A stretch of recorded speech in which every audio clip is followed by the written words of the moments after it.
All right, let's dive in. Today, we're talking about Henry Cisneros. Now, this is a guy who's lived right at that fascinating intersection of public policy and, well, private finance. His story is just this incredible case study in how deep, specialized knowledge can be turned into some serious influence, both in and out of government. And that really brings us to the big question, right? The one that frames this whole story.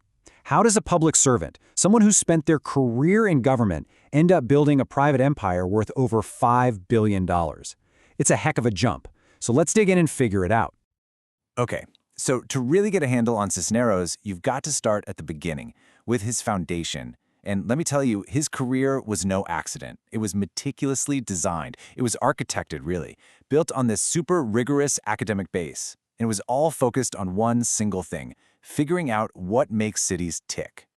I mean, just look at this progression. It's so deliberate. He starts with urban planning at Texas A&M. You know, the nuts and bolts, the physical layout of a city. Then he goes to Harvard for public administration. Okay, now how do you manage these places? Then it's off to MIT for urban economics, the money, the financial engine that makes it all go. And to top it all off, a doctorate in public administration from George Washington. See, this isn't just a list of fancy degrees. This is a step-by-step roadmap for becoming a master of the urban universe. So armed with this incredible intellectual arsenal, it was time to move from the classroom to the real world, from theory to practice. And his first big stage? His own hometown, San Antonio. This is where he'd really make his mark as a trailblazer and a true urban visionary. And his rise was, well, nothing short of meteoric.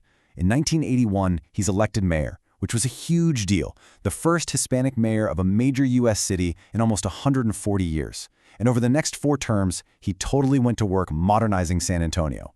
He built this national reputation as the guy who could tackle massive projects and see them through.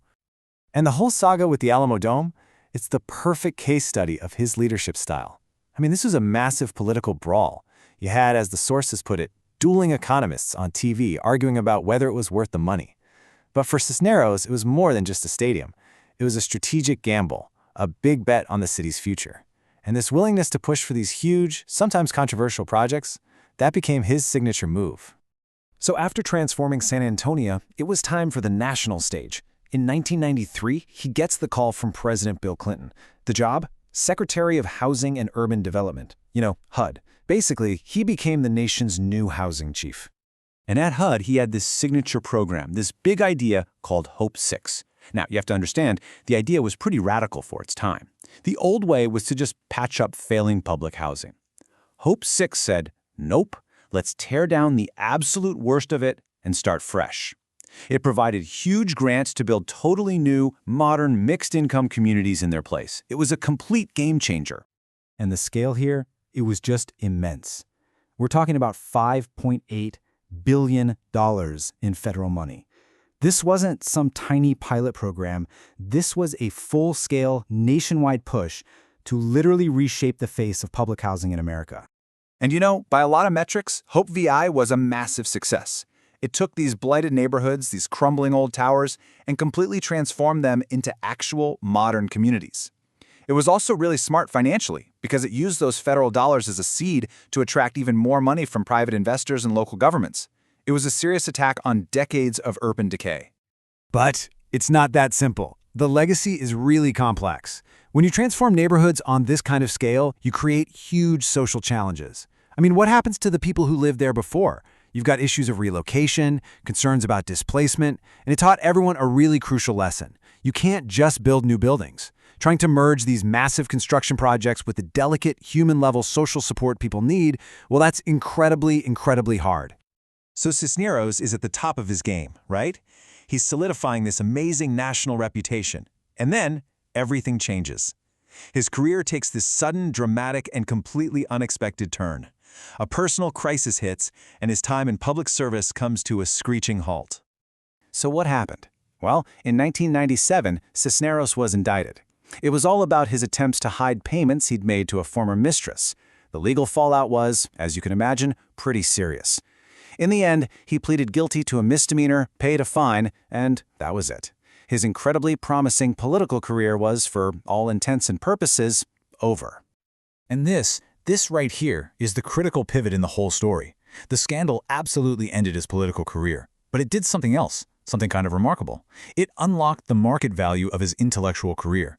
It forced him to change direction, and in doing so, it revealed what his real asset was. It wasn't the title or the office. It was his deep, unparalleled expertise in how cities are built, how they're run, and most importantly, how they're financed. And just like that, his second act begins. This is where Cisneros does something brilliant.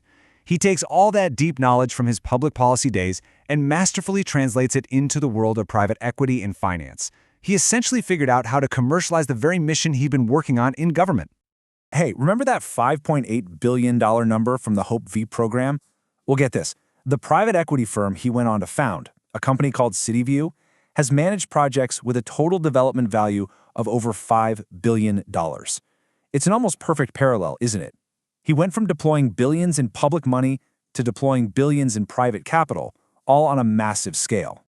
And when you dig into the numbers, you can see that CityView's mission is basically a direct continuation of his work at HUD. We're talking over 7,000 homes built in more than 100 communities, all aimed squarely at workforce and average income families.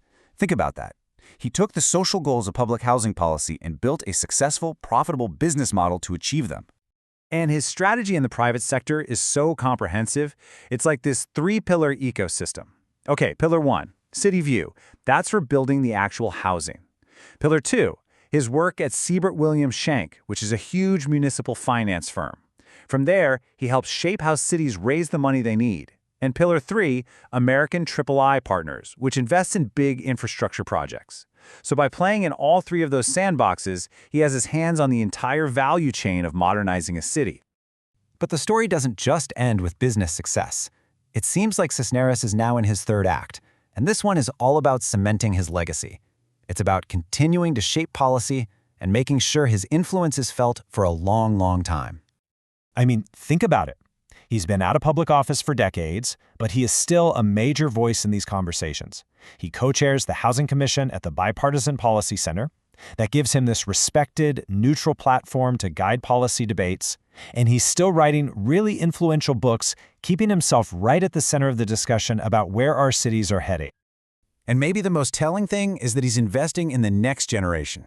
He started the Cisneros Center for Emerging Leaders at Texas A&M. Its whole purpose is to find and train the next wave of public service leaders.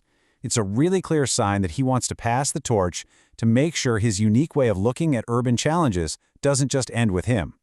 Which really leaves us with this one last big question to chew on. Is Henry Cisneros' career path a new kind of blueprint? Is this the future? The most effective way to build our cities? You know, you have leaders who build up this incredible expertise inside government, and then they pivot to the private sector to execute their vision with the speed and the raw power of private capital. It's a fascinating question, and the answer could really define how we tackle our biggest urban problems for years to come.